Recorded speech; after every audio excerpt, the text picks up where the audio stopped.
Allez, salut à vous, c'est Il, j'espère que vous avez passé une excellente semaine, donc j'espère que tous les concepts du vidéo vous plaisent. Bon, on a un peu moins de vues sur les vidéos intraday, ce qui est quand même logique, étant donné qu'il y a moins de gens qui font de l'intraday, mais n'hésitez pas quand même à nous dire si vous trouvez ça intéressant ou pas en commentaire, donc essayez de nous faire un peu vos retours, que ce soit sur le Discord ou en commentaire sous cette vidéo ou sous les autres. Savoir si les concepts vous plaisent. Demain on va vous présenter un nouveau concept donc avec Matt, en termes de brief hebdo. Donc alors, aujourd'hui on se retrouve dans une vidéo un peu particulière, donc on va aller voir du coup les bases de l'analyse technique, donc c'est-à-dire là on va essayer donc de partir sur une série de tutos courts, on va dire, en tout cas et aussi de rappels pour ceux qui connaissent déjà, mais voilà, qui pourraient un peu se rafraîchir la mémoire.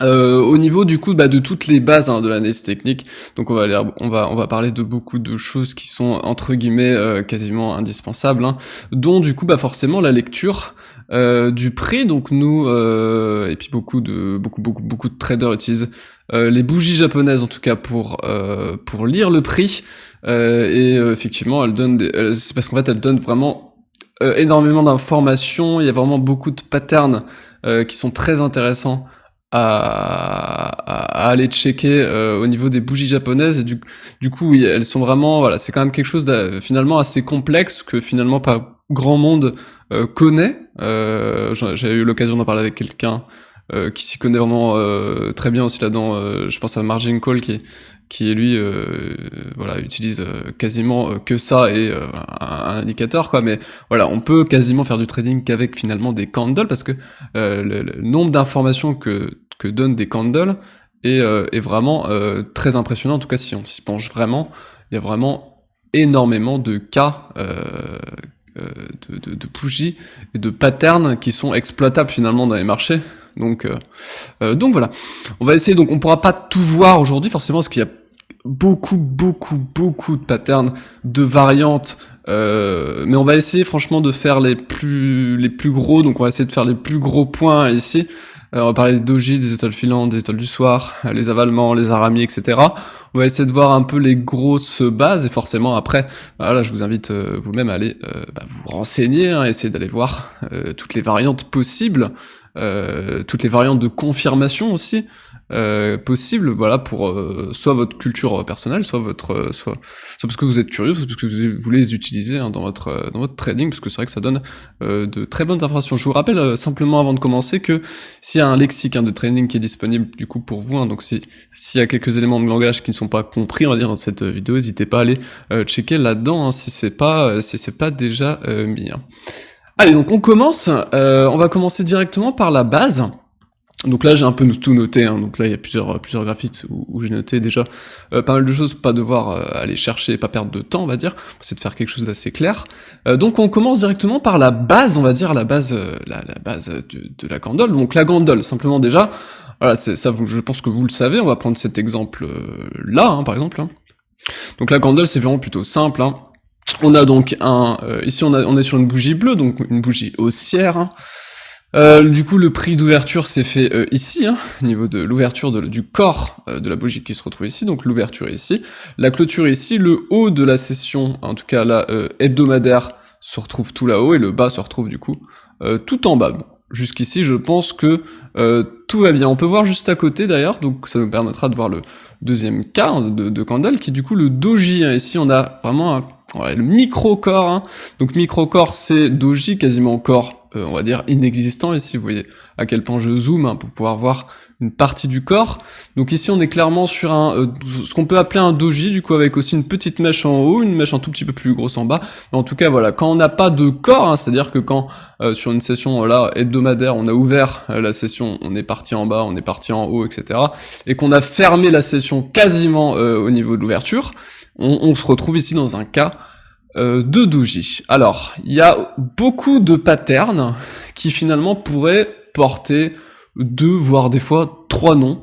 Donc je pense par exemple au marteau, au pin bar. On pourrait voir aussi, on va les voir au fur et à mesure, qui pourraient porter du coup plusieurs noms, donc je vais essayer de les stipuler. Et il y a aussi beaucoup de patterns, finalement qui s'appellent comme ça parce qu'ils ont un petit corps, d'autres qui ont vraiment un doji, donc moi je vais essayer quand même de les regrouper pour essayer d'avoir quelque chose d'assez clair et qu'on s'éparpille pas un peu dans tous les sens. Alors en termes de doji, donc on peut aussi appeler porteur d'eau, c'est-à-dire quelque chose qui est complètement indécis, hein. C'est des phases de marché qui sont complètement indécises, où vraiment on n'a choisi aucune direction, donc là pas vraiment, étant donné que le corps se fait tout en bas, on verra ça plus tard. Mais ici par exemple, hein, sur cette bougie qui est juste ici, on voit vraiment que là on est vraiment sur un porteur d'eau parfait, étant donné que là on est sur un doji, hein, ici total, où il y a vraiment 10 balles, hein, de différence quasiment, et on a vraiment les deux mèches, hein, qui sont vraiment parfaites, hein, sur ce niveau.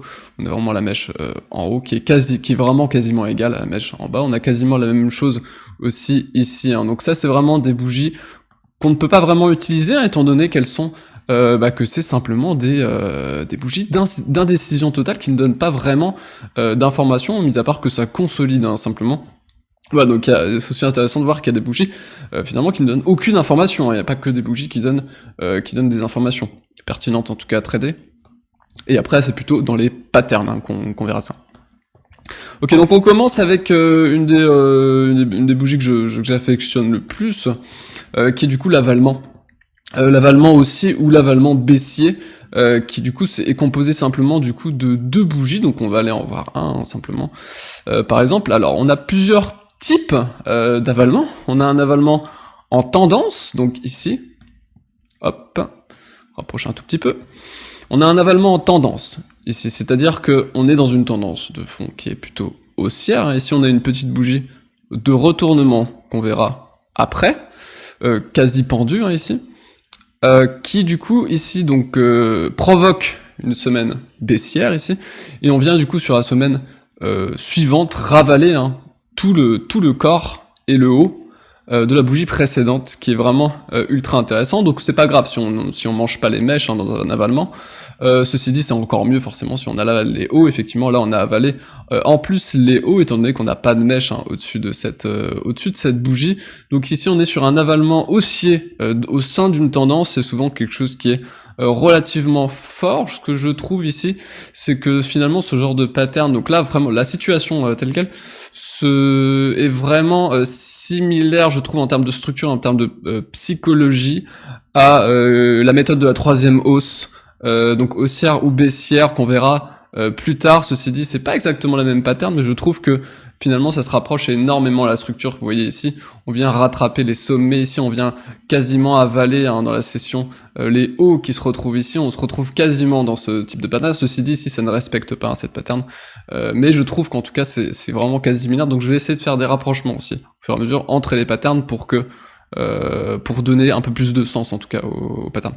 Donc là c'est clairement un avalement en tendance, ce qu'on peut vraiment appeler en tendance, et ici du coup on se retrouve là, donc ici sur un avalement du coup baissier, et là par contre de retournement, hein. On est clairement sur une phase de retournement, avec ici en haut une bougie qui marque le top, hein. C'est assez clair, hein, sur la bougie, on la verra plus tard, et du coup ici on est du coup sur une bougie d'avalement baissier, étant donné que là, donc pareil, composé du coup de deux bougies, hein, la bougie ici qui est plutôt elle quasiment haussière, hein, étant donné qu'on a même, on est bien là, ici on est juste sur résistance, mais on n'est pas encore sur une bougie qui est profondément baissière, hein, ici. Par contre ici la bougie qui est juste ici, elle par contre avale, hein, complètement, quasiment à deux fois plus, hein. Elle aurait pu avaler 2 fois cette bougie quasiment à la baisse. Donc là on est sur un gros avalement baissier qui derrière provoque ce qu'il a provoqué. Mais en tout cas voilà, les avalements sont vraiment des structures qui sont souvent très fortes, je trouve, et l'idéal honnêtement du coup forcément c'est aussi d'attendre la clôture, on va dire suivante, hein. Dès qu'on a un avalement, ce qu'on veut c'est une bougie baissière simplement, naturelle, qu'on confirme par exemple ici, hein, ou qu'on confirmait par exemple sur cet avalement de tendance. Ici, ceci dit, c'était un peu tard, mais vous pouvez quand même aller chercher au cours de la semaine un petit 4000$ quasiment de spread, donc c'était quand même intéressant. Cette confirmation était tout de même intéressante, même ici, si la semaine suivante on a trouvé un top 1. Étant donné qu'on a une bougie qui est relativement baissière, elle a quand même au bout d'un moment été là en termes de bougie, quoi. Donc voilà, et l'avalement du coup forcément aussi. Donc je vais pas tous vous les présenter, voilà, je vais pas toujours faire le baissier, le haussier, etc.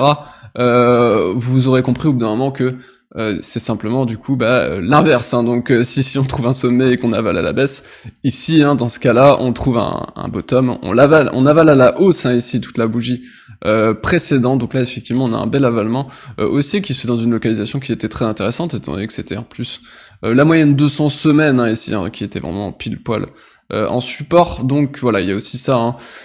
Bon, là, on va pas franchement voir les combos, les combos qu'on peut faire aussi avec des bougies. On va juste s'attarder juste sur la théorie, juste sur les candles. Hein. On va pas vraiment faire de combinaison autre. Voilà, donc l'avalement haussier, l'avalement baissier, c'est quelque chose que j'affectionne particulièrement. C'est quelque chose que je trouve moi personnellement très fort. Et puis voilà, on peut passer à la suite. Ce qu'on va voir du coup maintenant, c'est l'étoile du soir, l'étoile du matin. Donc on va essayer d'aller chercher ça tout de suite. J'en ai trouvé deux à la suite qui étaient intéressantes. C'était justement ici, donc qui marquent deux retournements qui sont en fait propres, hein, ultra propres en termes de théorie. On est sur quelque chose qui est pas mal. Donc c'est un modèle qui est composé de 3 bougies ici. Hein. Avec du coup une grande candle, donc haussière ou baissière, ça dépend la structure. Suivi du coup d'une bougie à petit corps. Ici donc on est quasiment sur un doji, soit un petit corps, soit un doji. Et pour finir, du coup, sur une bougie, la troisième bougie, hein, qui se retrouve du coup, alors bear dans le cas d'une, donc baissière, hein, quand je dis bear c'est baissier, hein, quand je dis boule c'est aussi, bear dans le cas du coup d'une evening star, donc d'une étoile du soir, hein, et boule du coup dans le cas opposé, hein, qui est du coup, donc là je le fais, hein, pour les premiers je le ferai pas tout le temps, hein, parce que pour préparer la vidéo, voilà, j'ai pas à chaque fois pris les deux cas spécifiques, c'est juste que là en tout cas pour commencer, j'ai pris effectivement les deux cas pour bien expliquer, sinon après le principe reste toujours le même, il suffit juste d'inverser le processus. Et souvent, donc ça signale très souvent une fin de tendance, en fait. On a donc ici une bougie haussière qui est plutôt sympa. On a un petit corps avec des mèches qui marquent un sommet pour l'instant, et on a vraiment une bougie qui vient en plus avaler la première bougie. Donc là, la combinaison est plutôt parfaite hein, en termes d'étoiles du soir ici, parce que du coup, elle valide, hein, elle valide complètement, étant donné qu'elle valide même la bougie d'amorce. Hein, donc là, c'est vraiment très intéressant. On a quasiment le même cas ici avec une énorme bougie baissière. Sur ce niveau, une petit corps ici, avec encore quasiment la même structure, deux petites mèches aux alentours, ça c'est pas franchement très grave, hein. Et derrière une bougie d'avalement, enfin de haussière en tout cas, qui est vraiment très jolie hein, ici, qui vient quasiment réavaler le départ. Hein. Le départ baissier en tout cas de cette structure, et ensuite du coup voilà, qui vient retourner la tendance. Donc là vraiment on avait deux suites, hein, en tout cas pour cette pattern qui était vraiment intéressante, et vraiment propre en tout cas. Ok, je vais revenir un petit peu comme ça, pour pas que je me perde. Voilà donc pour ça que je trouve, donc pattern aussi que je trouve relativement intéressante. Donc de toute façon, je vais pas dire ça à chaque fois, étant donné que j'ai choisi que les patterns que je trouvais intéressantes. Donc tout ce qu'on va voir, c'est des patterns que moi personnellement je trouve intéressantes et que tout le monde trouve intéressantes, étant donné que c'est des patterns qui sont quand même ultra connus. Hein. Alors ici on va voir, ce qu'on va voir ici c'est l'étoile, donc l'étoile du soir, l'étoile du soir sans la vue, l'étoile filante pardon, l'étoile filante ou marteau inversé. Alors métal filante c'est aussi un nom en pin bar en fait, hein, un pin bar. Et donc ça veut dire pin bar soit haussier soit baissier, hein. Du coup marteau inversé ou alors là c'est un cas un peu spécifique quand même, avec ou une pierre tombale et ou alors une libellule, hein, ou on pourrait même aller carrément dans un bébé abandonné. Donc là par contre il va falloir des gaps, donc on le verra un peu plus tard. En termes d'étoiles filantes et en termes de marteau, alors on va essayer de voir ça ici. Je sais plus exactement où j'avais mis toutes ces choses là. Hop. Voilà, ici on avait une belle petite étoile filante, appelée aussi du coup pin bar, hein, avec du coup simplement une bougie hein, ici où le corps et la mèche hein, ici doit être 2 fois supérieur au corps. On trouve ça très généralement sur des tops, donc là c'était pas un top, mais ceci dit ça a quand même marqué, en tout cas cette bougie a quand même marqué une belle consolidation à H4 en tout cas sur ce niveau, donc ça n'implique pas forcément une baisse incroyable hein, ce type de structure, même si ça le fait quand même assez régulièrement. Ici, ça implique une très forte consolidation, étant donné qu'ici, ça a marqué, on va dire, un arrêt hein, sur ce niveau.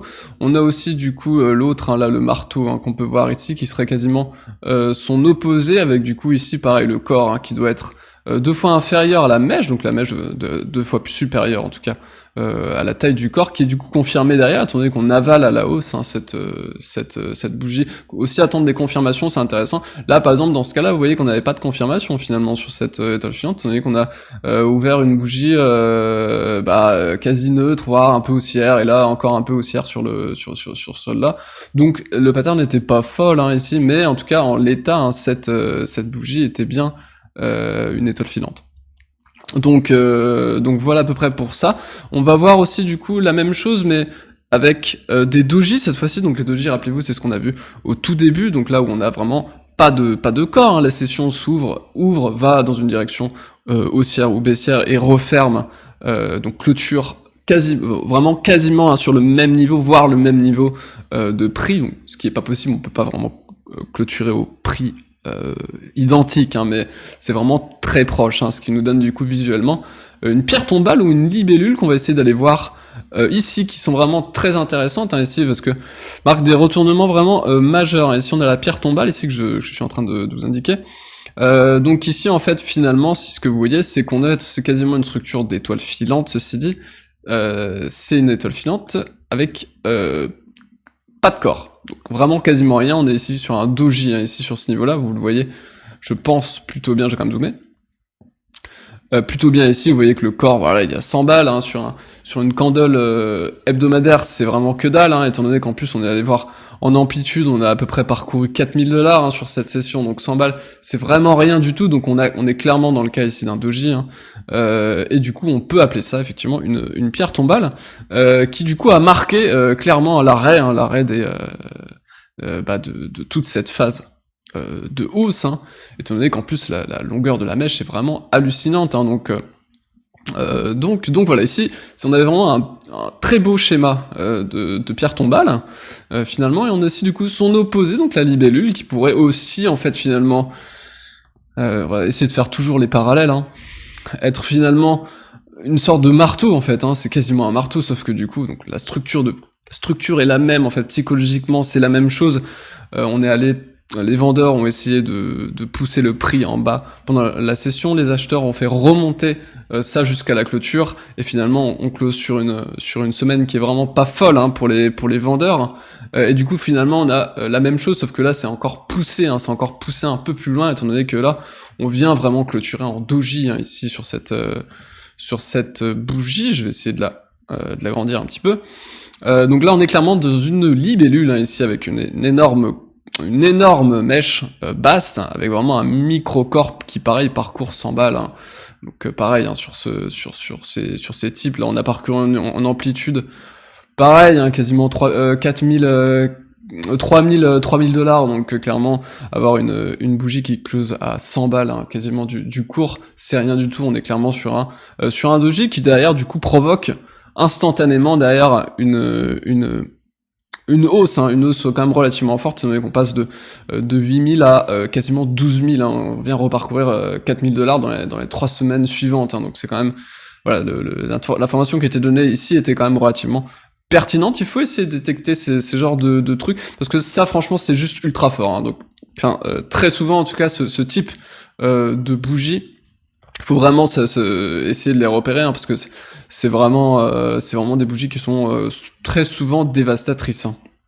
Et ça ne pardonne pas. Encore le marteau, c'est vrai que des fois ça peut ne pas être si efficace que ça, mais souvent quand on a un marteau mais en doji, donc là une libellule, c'est souvent vraiment très intéressant. Donc là on va passer à la suite. Alors oui, non, j'ai quand même envie de voir le bébé abandonné. Le bébé abandonné, c'est simplement en fait un doji simple. Donc je le classe à peu près dans la même chose, parce que c'est vraiment en structure de retournement en doji hein, quasiment. Donc je vais le classer à peu près avec tout ce qu'on vient de dire ici. Voilà, je l'avais trouvé du coup ici. Ouais, c'est ça. Hop. Voilà, donc le bébé abandonné, qui est simplement lui, par contre, là, il faut des gaps. C'est pour ça que je suis parti sur le CME, étant donné que sur le CME, on a des gaps, sur le Bitcoin ici, spot, on n'a pas de gap, hein, il n'y a pas d'arrêt de cotation, et le bébé abandonné, du coup, ne peut pas se faire, hein, sur ce type de chart. On est obligé d'aller voir ça sur les futurs du CME, qui du coup ici, voilà, on est vraiment sur un beau petit bébé abandonné, parce qu'on a vraiment une petite mèche haute, petite mèche basse. On clôture franchement en doji, hein, ici. Si on prend un tout petit peu de recul, hein, sur la chart, on voit qu'on est vraiment quasiment en doji. Bon là, ça aurait pu être encore un peu mieux ce doji là, mais bon, c'est quasiment ça, hein, c'est quasiment fait, hein. Et du coup, on est quasiment en croix, en tout cas ici, hein. Voilà, on clôture, on ouvre sur un gap, hein, baissier, on voit qu'ici il y a un spread, hein, et on remarque du coup un gap ici sur ce niveau. Donc là vraiment on ouvre très fortement en hausse, on laisse un bébé abandonné. Ça souvent c'est un très fort signal du coup de bottom, hein, ce qui a du coup été le cas, étant donné qu'ici quand on a laissé ce bébé abandonné, derrière on est parti à beaucoup plus haut. On a démarré toute cette phase de hausse qui a duré quand même pas mal de temps, hein, quasiment un mois, hein. Oui, un mois, c'est ça. Donc voilà pour ça. Je vais revenir en arrière comme ça. Essayer de reprendre un tout petit peu de recul sur la charte. Allez, on est parti maintenant sur, alors l'Arami aussi, l'Arami baissier, c'est pas, avec la variante en cross aussi, on va voir ça. Alors, c'est pas la structure à laquelle je suis le plus fan. En tout cas, c'est pas les structures, en tout cas là on commence à rentrer dans les structures où je suis un peu moins fan, moi personnellement. Tout ce que j'ai dit avant, je les préfère, en tout cas je trouve ça plus fort. Là on va rentrer dans des trucs qui sont, voilà, qui donnent des informations, mais qui pour moi sont pas non plus des trucs qui sont complètement fous. Après ça dépend aussi de l'expérience personnelle, hein, qu'on a avec ces choses-là. Ça relève simplement de mon expérience personnelle, hein. Un Arami haussier ou un Arami baissier, on va essayer d'aller voir ça. J'en avais trouvé, voilà, en croix, j'en avais un aussi ici, on va aller voir ça. Alors ça pareil, hein, on est obligé du coup d'avoir un chart. On est obligé d'avoir un chart sur le CME, hein, étant donné qu'on doit avoir une ouverture de la bougie qui doit se faire à l'intérieur du corps de la bougie précédente. Donc là on a un arrêt de cotation qui permet ça. Qui permet du coup effectivement ici d'ouvrir, et aussi peu de liquidité, hein, qui permet du coup de créer ce type de structure en candle, parce que du coup sur l'autre, hein, on peut pas avoir ce type de structure, étant donné que on n'a pas de gap, hein, et il y a trop de liquidité là-dessus pour avoir ce genre de trou, hein, entre vraiment une demi-seconde, un boom passé tout de suite à 300, 200 dollars au-dessus. C'est pas vraiment possible, en tout cas sur notre spot liquide, alors que ici, si, c'est beaucoup plus possible. On a aussi un petit arrêt de cotation, hein, au cours de la journée sur le Bitcoin CME. Donc ici c'est possible. L'Arami aussi est plutôt intéressant ici. Donc la définition même, hein, c'est donc simplement un Arami, donc c'est un modèle de chandelier japonais à 2 barres, hein, comme on avait pu avoir auparavant. Qui suggère que du coup les prix pourraient du coup bientôt s'inverser, hein. Donc là on est un peu dans ce type de structure. Donc le motif se compose d'une longue bougie, donc bear, hein, ici dans ce cas, étant donné qu'on est sur un Arami haussier, hein, une longue bougie bear qui du coup derrière qui est suivie d'une petite bougie de hausse, hein, ici. Donc voilà, les prix, ce qu'on vient de dire juste avant, donc les prix d'ouverture et de fermeture de la deuxième bougie doivent se contenir à l'intérieur du corps de la première bougie, ce qui est totalement le cas, hein. Ici on va quand même zoomer, mais ce qui est du coup totalement le cas, étant donné qu'on ouvre, hein, ici à l'intérieur, et on avale du coup au-dessus et au milieu du centre, hein. Donc là c'est vraiment un Arami parfait, hein, là on peut pas vraiment dire autrement. L'Arami est parfait, donc là on est clairement sur un beau petit pattern de retournement qui est intéressant à aller checker sur le CME. C'est aussi intéressant des fois d'aller voir les patterns, aller voir le CME justement pour voir des patterns qui ne peuvent pas, en candlestick en tout cas, qui ne peuvent pas exister sur un chart spot comme on peut les voir et analyser tout le temps, quoi. Donc c'est intéressant aussi d'aller voir sur le CME ce type de truc, hein, étant donné qu'ici il donnait quand même un beau signal, hein, de retournement. Il donnait une première amorce, hein, ici avec un marteau, hein, ici finalement, et derrière il vient comboter ça avec un Arami haussier. Donc là c'était vraiment pas mal du tout. Alors Arami en croix, honnêtement j'en ai quasiment pas trouvé. Donc voilà, j'ai trouvé quasiment que celui-là. Donc en fait, finalement, c'est encore la même chose, sauf que du coup, voilà, vous commencez à comprendre. Maintenant, on a souvent un pattern de candlestick et on a aussi sa variante qui est du coup la bougie qui est suivie et qui donne le signal souvent. Soit il y a un corps, soit il n'y a pas de corps. Donc là, on est encore dans ce cas-là. Il n'y a pas de corps sur cette bougie ici. Bon, tout petit, très léger, mais pour moi c'est un doji. Et du coup, le doji est bien voilà, dans la bougie précédente, on clôture ici en dessous, et du coup on est bien effectivement dans au sein même de la bougie précédente, qui était simplement ici. Donc voilà, donc ça c'est aussi un petit arami qui est pour moi intéressant, même si tu voyais qu'il s'est fait à l'inverse, pour moi c'est quand même intéressant en termes de structure de prix. C'était quand même intéressant et on voit que ça donnait un signal qui était quand même plutôt sympa, mais c'est quand même relativement rare. Enfin, en tout cas, sur le Bitcoin, j'en ai vraiment pas trouvé des masses, en tout cas. Voilà pour ça. Ensuite, on est parti donc pour continuer. Alors là, ça c'est quelque chose que j'aime pas mal, mais qui est quand même plutôt rare. Alors moi, je vais honnêtement pas suivre toujours ces règles. C'est-à-dire que là, c'est vraiment des règles très précises. Mais moi, personnellement, en tout cas dans mon trading, je vais pas utiliser. Je vais prendre plutôt l'aspect psychologique finalement de cette chose.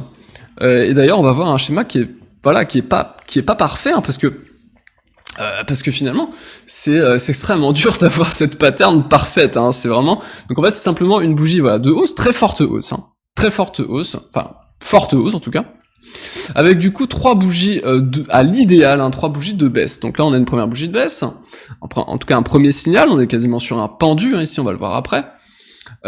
Avec du coup ici une bougie de baisse ici. Par contre, cette bougie, voilà, est une bougie légèrement de hausse quand même ici, parce qu'on vient aussi ravaler la moitié quand même de la bougie précédente, qui aussi derrière enchaîne sur cette bougie qui est relativement intéressante. Alors l'idéal ici, ça aurait été d'avoir que cette bougie ici soit baissière, légèrement baissière, donc quasiment la même chose finalement, mais à l'envers. Ceci dit, on n'est quand même pas passé au-dessus de tout ça. Donc ceci dit, on était toujours quand même dans une consolidation quand même plutôt baissière sur ces 3 bougies. C'est pour ça que je le prends en compte dans un pattern qui est du coup donc le pattern de la méthode de 3e hausse, haussière ou baissière, ça dépend de la. Donc là pour le coup c'est haussier, mais ici du coup on est plutôt dans ce pattern qui est plutôt haussier. Donc alors simplement pour la définition, donc cette méthode est une pattern de chandelier de continuation de tendance qui se produit dans une tendance donc haussière ou baissière, et dont la conclusion doit être une forte reprise de la tendance, la bougie fortement haussière, donc décisive, la 5e, on va voir ça, et la preuve que les vendeurs et acheteurs n'ont pas eu assez de conviction pour inverser la tendance précédente et que les acheteurs-vendeurs, ça dépend, ont repris le contrôle. Donc effectivement, ici on est bien dans une bougie, donc on est bien, je trouve en tout cas dans ce pattern qui est vraiment magnifique. Moi je le trouve magnifique, même s'il n'est pas parfait. Personnellement je le trouve magnifique, étant donné qu'on est vraiment sur une continuation. Ici on est sur un pattern de continuation, étant donné qu'on est déjà en tendance haussière. On a une belle bougie de break ici qui vient vraiment faire un très bon travail.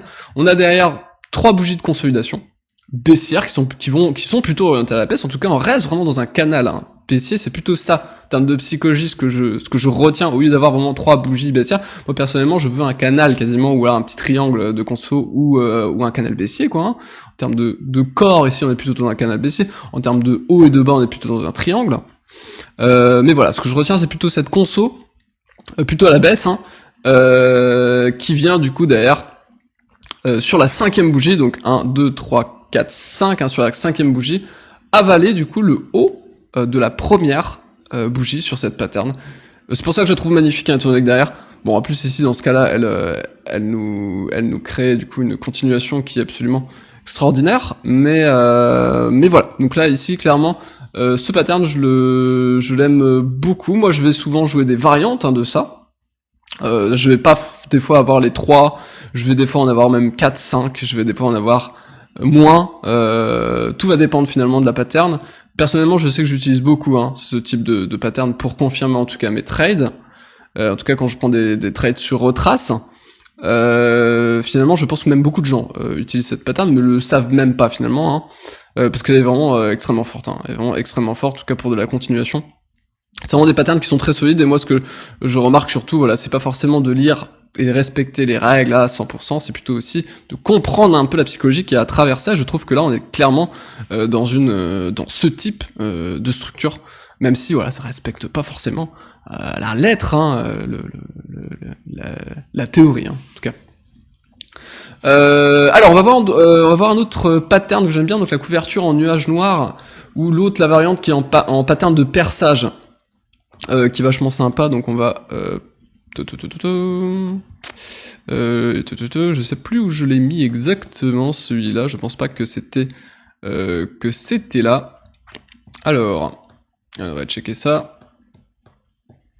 Alors ça, voilà, il faut que je prenne un tout petit peu plus de recul là-dessus. Donc on est ici, hein, donc j'en avais isolé un, j'en avais isolé deux ici. Oui, c'est ça. Ok, on va aller voir ça. Hop. Ok, donc ici, alors, c'est simplement, du coup, donc je vais lire la théorie, hein. Pareil, c'est pas forcément des structures que je préfère, c'est pas ma préférée celle-là par contre. Mais elle est très connue. Donc la couverture en nuage noir est ou l'autre hein, est un modèle de bougie à renversement, donc baissier ou haussier, ça va dépendre. Ou du coup une bougie donc descendante ou ascendante, ça dépend aussi, s'ouvre au-dessus ou en dessous, ça dépend aussi, de la fermeture de la bougie montante ou descendante précédente, je fais toujours les deux cas, hein, puis se ferme en dessous ou au-dessus du point moyen de la bougie montante ou descendante, ça dépendra de la structure, soit on est sur une pattern de perçage, donc piercing pattern, soit on est sur une dark cloud cover, hein, qui va du coup, donc là on est ici dans un type de dark cloud cover, qui est du coup ici, hein, on vient ouvrir, hein, donc là on est sur une bougie haussière, on vient ouvrir la séance au-dessus, donc sur un gap haussier, on est au-dessus, et là on vient carrément du coup passer le dessous. Alors ici on n'est pas sur une avalante baissière, étant donné qu'on n'avale pas la totalité, si on veut être précis, de la bougie précédente. Ceci dit, voilà, c'est assez ambigu ici. C'est assez ambigu, je suis assez d'accord avec ceux qui pourraient penser ici qu'on serait peut-être plutôt dans un pattern d'avalement baissier finalement. Ceci dit, bon, si on veut respecter la théorie, non, hein, étant donné qu'on n'a pas avalé la clôture, enfin l'ouverture, pardon, de la bougie précédente. Donc ici, on serait que entre la médiane de cette bougie et la clôture. Donc on est plutôt dans un type de dark cloud cover, simplement, qui du coup, pareil, donne très souvent un retournement. Ici, on a eu ce cas. Ici, pareil, c'est pas forcément des patterns qui sont très faciles à repérer, qui sont très connus, c'est pas forcément très connu. Ici on a un autre cas ici de dark cloud cover, qui du coup là par contre donne qu'une consolidation finalement, mais là par contre elle est plus propre, hein. Elle est beaucoup plus propre, où on ouvre effectivement bien au-dessus, en gap. Ici on vient clôturer ici sous le niveau moyen de la bougie précédente, le niveau médian en tout cas de la bougie précédente, et là voilà, on est là, il n'y a pas de truc, on peut pas se dire, oh, on est peut-être sur un avalante baissière. Là, non, on est clairement dans un dark cloud cover, c'est plutôt clair, si la théorie est très bien respectée. Ceci dit, bon, on trouve pas de retournement très clair, ici on trouve juste 3 jours de consolidation, avant de, par contre, ici repartir à la hausse, donc c'est aussi des fois simplement des signaux de gestion du risque, finalement, ce type de pattern, voilà. Allez, on va continuer, donc là on va commencer à rentrer dans les patterns que je pourrais faire, qui sont plutôt sympas. Pareil, hein, on attend toujours la troisième bougie, on attend toujours les confirmations, hein, attention, on traite pas quelque chose juste parce que boum, y a une bougie qui ressemble plutôt à un marteau, un machin. On attend les confirmations. À l'idéal, on attend les confirmations. Alors ça dépendra si on veut. Si on est plutôt sur de la gestion du risque, c'est-à-dire qu'on est plutôt dans un trade. Si on se retrouve avec un énorme, voilà, je dis n'importe quoi, gravestone ou une pierre tombale, on a une énorme pierre tombale qui spawn contre nous, bon, là on peut faire une gestion du risque. Par contre, si on veut rentrer en position, là c'est autre chose, l'entrée doit quand même être la plus précise possible, et on attendra quand même confirmation de cette... Enfin, en tout cas, moi personnellement, c'est comme ça que je fais. Si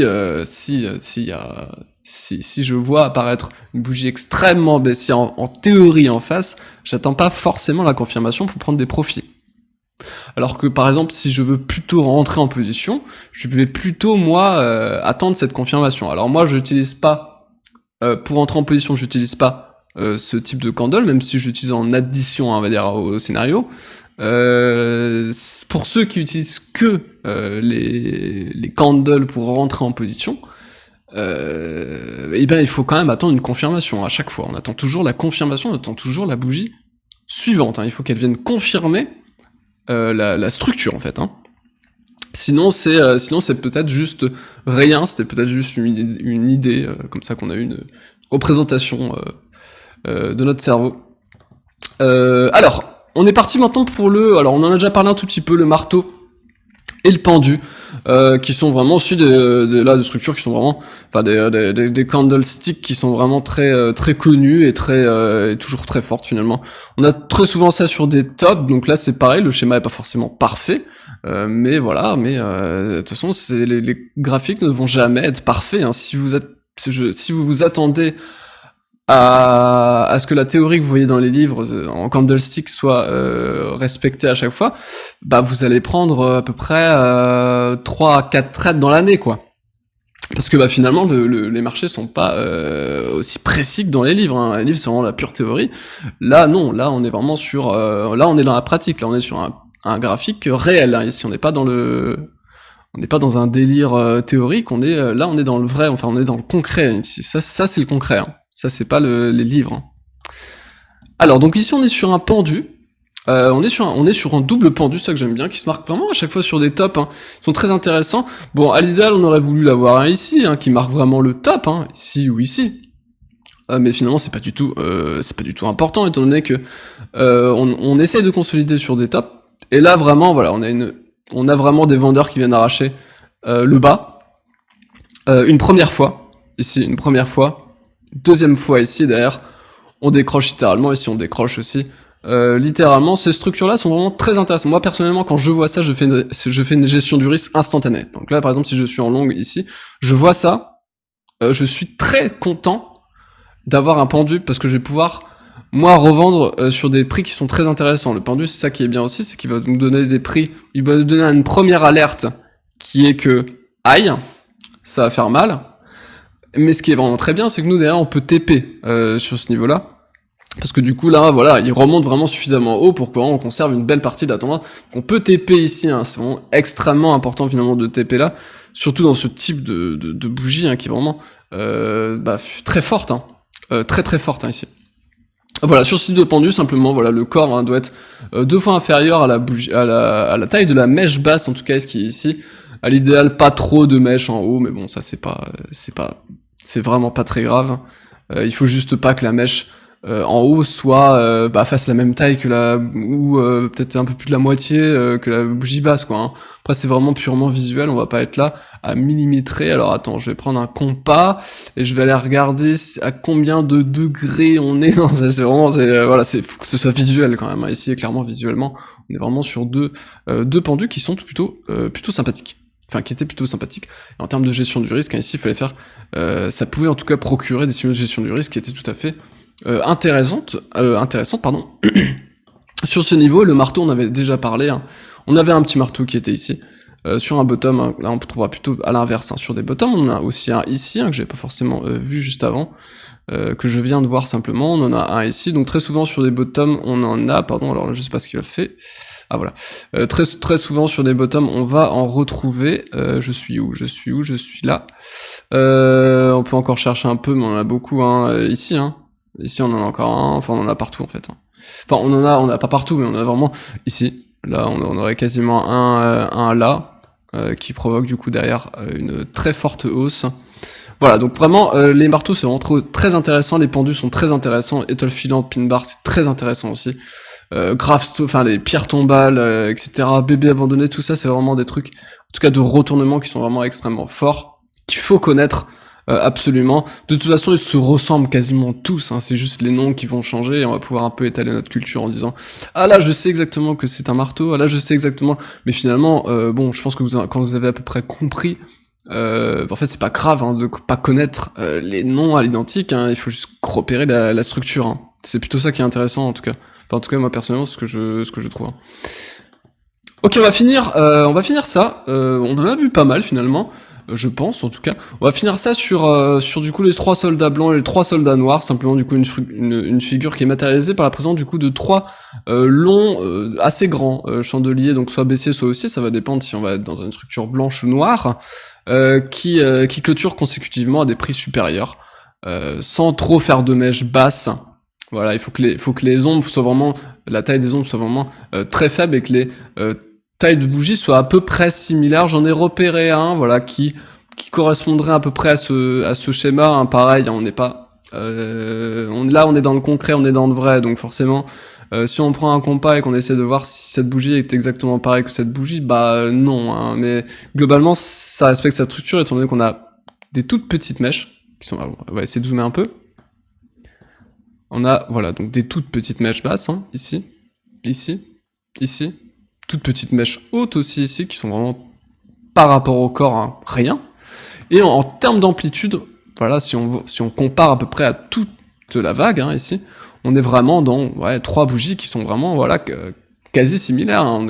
On n'est pas exactement pareil, hein, mais voilà, on est quand même sur une belle structure, en 3 soldats blancs, je trouve. En tout cas dans cette pattern, qui donne simplement, bah là par contre, encore une fois, donc là on n'est pas dans une structure, on n'est pas toujours, ça dépend. Si on peut avoir ce type de structure en retournement, ça c'est même, je crois, à la base. Moi par contre je préfère les avoir dans une continuation, vraiment au cours d'une tendance. Voilà, voir spawn ces 3 trucs, ces 3 soldats blancs, je trouve ça ultra sain en termes de cours, hein. Mais on peut aussi l'avoir sur des bottoms. Ceci dit, je trouve que sur des bottoms, c'est beaucoup plus rare. Étant donné que sur des bottoms, on va plutôt souvent avoir des grosses mèches.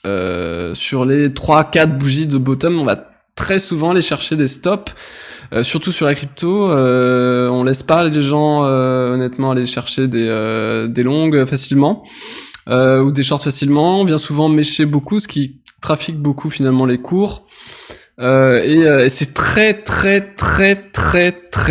rare de pouvoir voir une belle structure comme ça en 3 soldats blancs en retournement, ou alors 3 soldats noirs, hein, en retournement, soit baissier soit haussier du cours.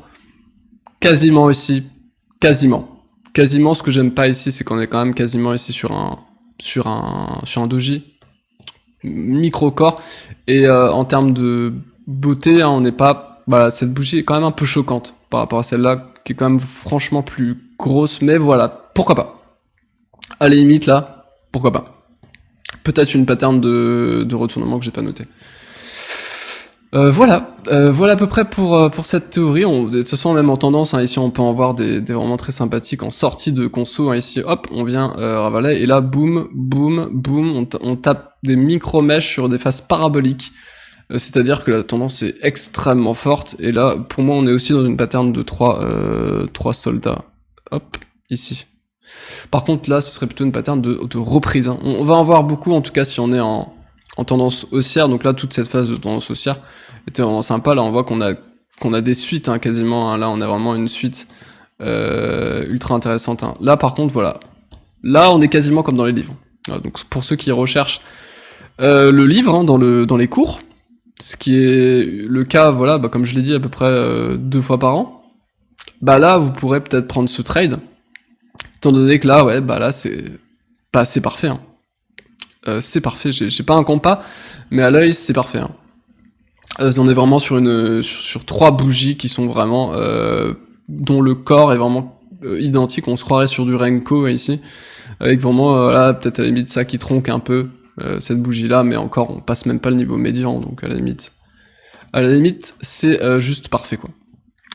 Voilà pour ça. Je pense que voilà, donc là en termes de pattern, voilà, pour moi j'ai dit à peu près les plus fortes, en tout cas les plus fortes que je pouvais utiliser. Je vais quand même vérifier, hein, si j'ai à peu près tout dit, mais je crois, si j'en ai pas raté, hein, mais je ne crois pas. Je pense avoir fait à peu près le tour de ce que je voulais en tout cas vous présenter ici.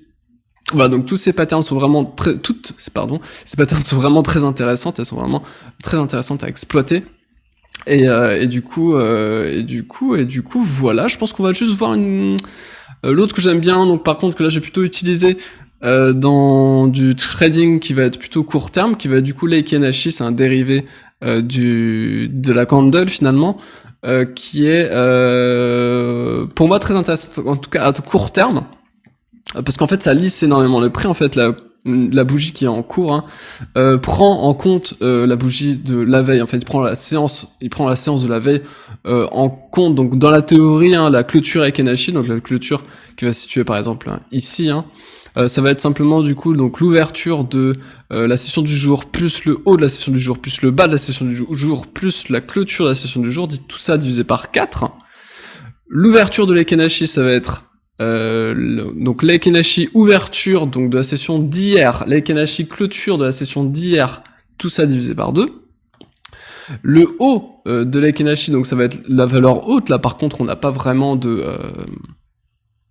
problème avec ça, les hauts et les bas sont respectés en Ekenashi, donc c'est ça qui est aussi bien. Par contre c'est vraiment le corps qui lui par contre va être lissé un maximum, donc on va pas voir la théorie du reste, parce que c'est vraiment ça, hein, le haut et le bas sont vraiment respectés, c'est juste voilà le corps hein, qui est ultra lissé, qui prend en compte simplement le corps de la bougie précédente, c'est juste ça, ce qui nous donne vraiment ce que j'aimais bien utiliser. Alors j'utilise moins maintenant parce qu'étant donné que j'ai un nouvel indicateur de momentum, qui en tout cas, enfin depuis maintenant quelques mois, qui même en candle du coup est extrêmement lissé, extrêmement lissé. C'est ça que j'adore, et donc extrêmement lourd finalement.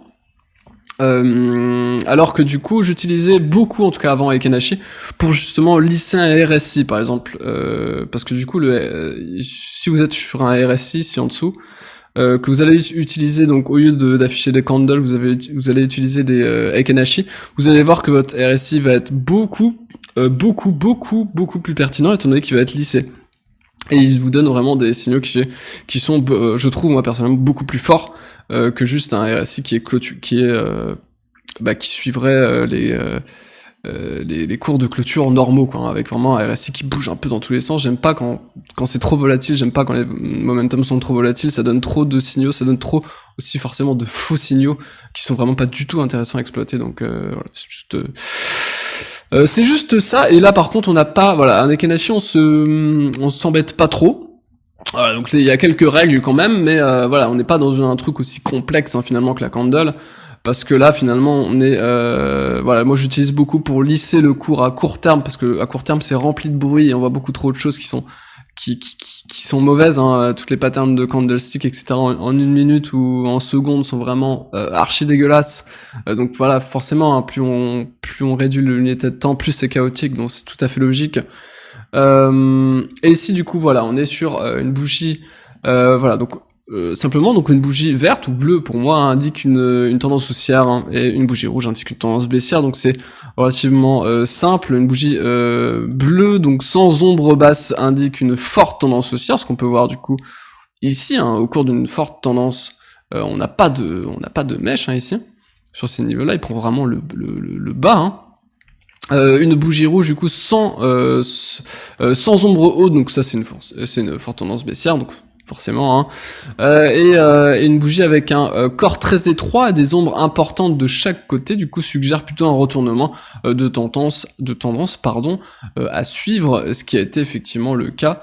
Par exemple ici hein, on a un petit corps ici avec 2 mèches qui sont égales, et on a eu derrière un beau petit crash. À chaque fois pareil, une toute petite phase de conso, on les trouve, ça, hop, on le trouve ici, on le retrouve ici, à chaque fois, dès que là, on commence à faire une petite cuvette, on baisse, boum, on retrouve ce type de pattern, là, voilà, donc, après, le déclenchement se situe souvent, le déclenchement en tout cas des trades, ceux qui utilisent Ekenashi se situe souvent à la première bougie de hausse, en tout cas ici. Par exemple ici, vous voulez rentrer en position sous cette phase de conso et qu'on utilisait Ekenashi en weekly, on aurait pu rentrer sur cette phase, ou alors sur cette phase avec un cross en plus de mon indicateur de momentum.